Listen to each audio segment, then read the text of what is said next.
consequence. When you have Marxist ideologues as tenured faculty members pushing their Marxist agenda on American citizen children, this is what you get, a fusion of Marxism and Islamism. And they all are involved in anti-Americanism. They hate the country, which means they hate you. Well, you see the hell that's breaking out on our college campuses, and not just on our college campuses. Let's be honest with each other. This anti-Semitism, absolute Jew hatred, America hatred, Israel hatred, has been percolating for a while.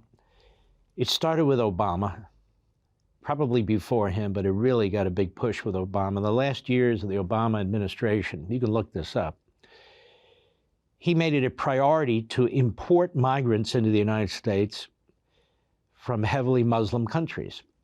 We saw a big jump in the number of Muslim refugees and migrants who came into the United States. This was by plan.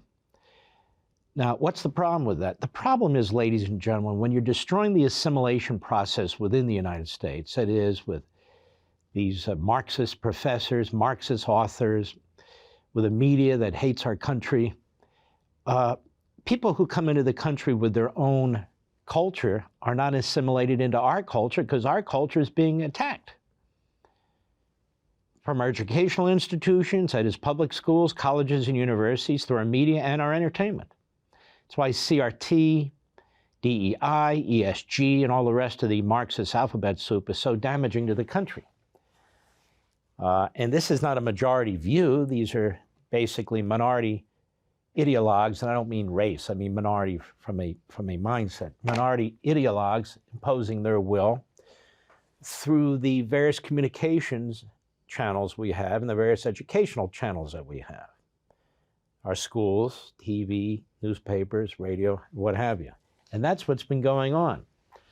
So when you have the importation of individuals from countries or cultures that have almost nothing in common with our country, and from places that hate our country, this is the consequence. When you have Marxist ideologues as tenured faculty members and elsewhere pushing their Marxist agenda on American citizen children, this is what you get, a fusion of Marxism and Islamism. And they all are involved in anti-Americanism. They hate the country, which means they hate you.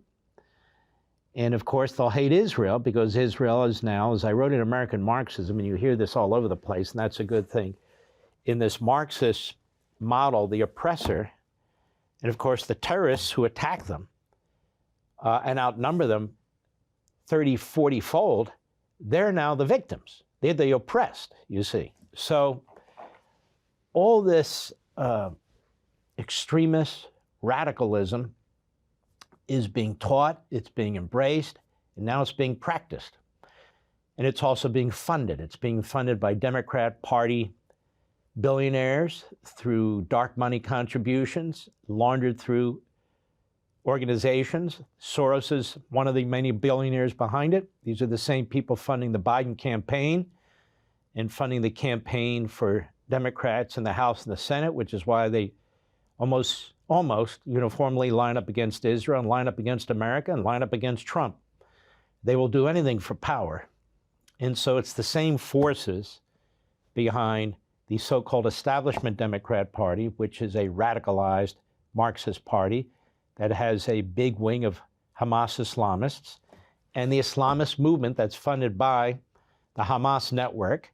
George Washington University Project on Extremism lays it all out, and also funded by Qatar. Qatar, which spends billions in this country. It's a little nothing country with a phony government with inbreds who wear robes and crowns and, pat each other on the shoulder. So that country is one of the countries, one of many, but in particular that country, as well as the Communist Chinese and the Confucius Institutes, that are destroying our country. TikTok, the Communist Chinese, brainwashing our children and our grandchildren. And Russia has a massive propaganda effort underway as well. So this lays the groundwork for what's going on. You never heard of Shai Davideh? A Shai Davideh was or is an assistant professor, I don't know the status right now, in the management division of the Columbia Business School, a Jewish Israeli, but also an American. And he was told a couple days ago, don't come back. What? Don't come back. Because you dared to show support for Israel. Don't come back. Let's take a listen to this. Go. My card has been deactivated? Why? Can you back up, please? Wait. Whoa. Everybody, my card has been deactivated. This is Cass Holloway, the COO. This is Gerald Lewis. They were in the meeting where I asked them if Hamas is a terror organization, and they couldn't say that it is a terrorist organization. Why? I'm a professor here. Why can I? Shai, No. Speak out loud so the media. Shai, we are willing to take you to the math lawn. No, I am a professor here. Whoa. Everybody quiet. I am a professor here. You cannot let people that support Hamas on campus and me, a professor, not go on campus. Let me in now. I have not just a civil right as a Jewish person to be on campus. I have a right as a professor employed by the university to be on campus. They deactivated my card. These are 5 lawsuits happening, but we don't want to sue. We just want to be Jewish in public. For 7 days, we have had Hamas terrorists and their supporters on Columbia's campus. We are seeing this all over U.S. campuses.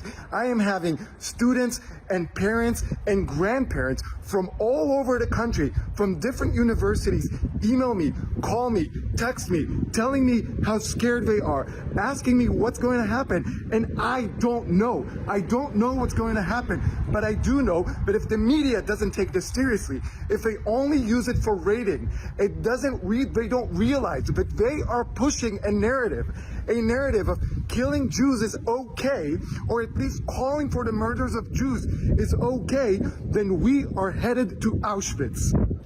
Everyone, hi, I'm sorry. I have an update, a horrible update.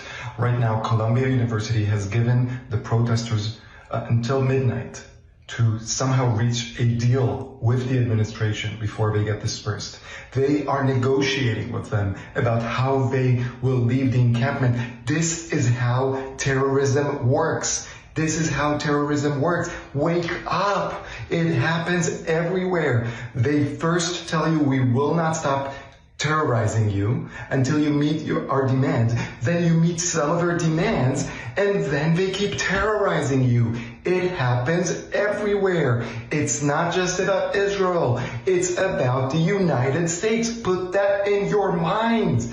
It's incredible. Go now. Raise voice. We cannot let Columbia negotiate their disbursement. They need to be removed from campus because this is an illegal encampment. 100%. Want to see more Mark Levin? Go to levintv.com and subscribe now.